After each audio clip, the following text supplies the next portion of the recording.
حضرت قتادہ اعلیٰ رحمۃ اللہ فرماتے ہیں رسول اللہ صلی اللہ علیہ وسلم نے ارشاد فرمایا، جب تم گھر میں داخل ہو تو گھر والوں کو سلام کرو، پھر جب گھر سے نکلو تو آخر میں گھر والوں کو سلام کر کے نکلو۔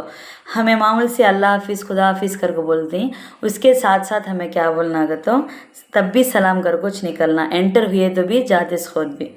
شعب الایمان 8845 کے ریفرنس میں سے۔ اب آپ کو ایک اہم اعمال کی فضیلت کے بارے میں، فقیروں کو معاف کرنا۔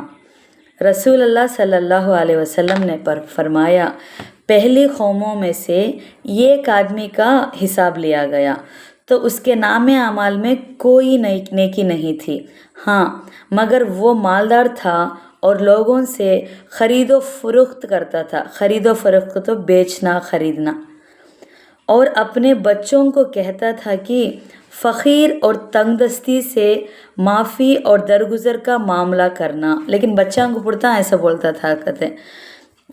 اللہ تعالیٰ نے فرمایا، میں اس آدمی سے زیادہ حقدار ہوں کہ اس سے درگزر کرنا، پھر فرشتوں کو حکم دیا کہ اسے معاف کر دو۔ صحیح مسلم 4080 ابو مسعود بدری رضی اللہ عنہ کے ریفرنس میں سے۔ اب آپ کو ایک گناہ کے بارے میں، موت کی تمنا۔ رسول اللہ صلی اللہ علیہ وسلم نے فرمایا، تم میں سے کوئی بھی شخص کسی مصیبت کے آ جانے کی وجہ سے موت کی تمنا اور خواہش نہ کرے، اور اگر اسے موت کی خواہش کرنا ہے تو یوں کہے، اے اللہ جب تک میرے لیے زندگی بہتر ہو مجھے زندہ رکھ، اور جب میرے لیے وفات بہتر ہو، وفات کا تو موت بہتر ہو تو مجھے وفات دے دے۔ صحیح مسلم حدیث 6990 انس رضی اللہ عنہ کے ریفرنس میں سے۔ اب آپ کو دنیا کے بارے میں، صحیح جگہ اپنا مال خرچہ کرنا۔ رسول اللہ صلی اللہ علیہ وسلم نے فرمایا، وہ بندے جن کو اللہ نے مال دیا ہے اور ان کو صحیح طریقے زندگی بھی دیا ہے، پاس وہ اس مال کے خرچ کرنے میں اللہ سے ڈرتے ہیں اور اس کے ذریعے صلہ رحمی یعنی اپنے اعزاء اور اقارب کے ساتھ اچھا سلوک اور ان کی ہمدردی کرتے ہیں، اور اس میں جو تصرف کرنا چاہیے اللہ کی رضا کے لیے ہی کرتے ہیں، پاس ایسے بندے سب سے اعلیٰ مرتبہ پر فائز ہیں۔ تو اچھے جگہ ہمارا مال خرچ کرنا، جہاں ضرورت مند ہے، جہاں اللہ کو راضی ہے وہاں خرچہ کرنا۔ ترمذی 2355 ابو خبشۃ الانماری رضی اللہ عنہ کے ریفرنس میں سے۔ اب آپ کو آخرت کے بارے میں، قیامت کے دن زیادہ اعمال بھی کم ہوں گے۔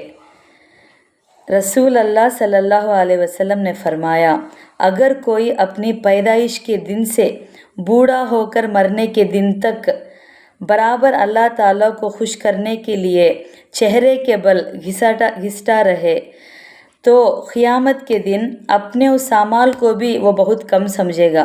حالانکہ کون پیدائش کے دن سے عبادت کرتے نہیں، لیکن بولتے ہیں کیا ہوگا تو پیدائش کے دن سے آخری سانس تک بھی عبادت کرے تو بھی وہ اعمال بھی ہم نا کو کم لگتے ہیں قیامت کے دن کا، تو اب ہمیں کتنے پرتان کرنا کی ہمیں سوچیں گے۔ مسند احمد 17649 عتبہ بن عبد رضی اللہ عنہ کے ریفرنس میں سے۔ اب آپ کو طب نبوی سے علاج، جادو وغیرہ سے بچنے کے لیے ایک دعا بولیں اس میں۔ حضرت کعب احبار اعلیٰ رحمۃ اللہ فرماتے ہیں، اگر میں یہ دعا نہ پڑھتا تو یہودی مجھے گدھا بنا دیتے۔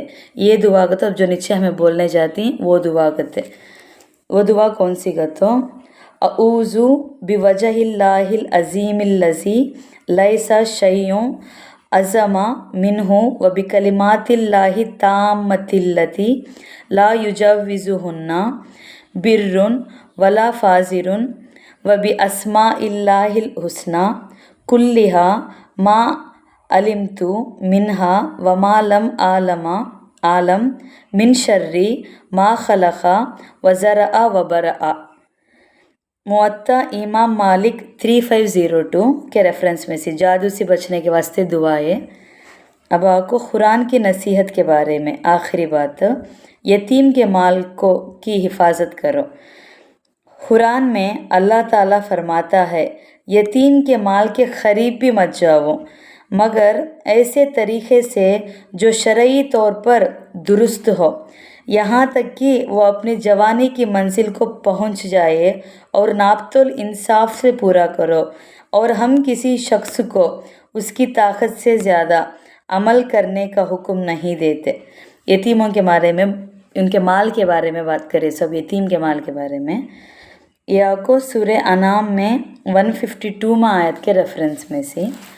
الحمدللہ آج کا 5 منٹ کا مدرسہ بسپر 3 رجب المرجب کے بارے میں ہمیں 10 حدیث معلوم کر لیے۔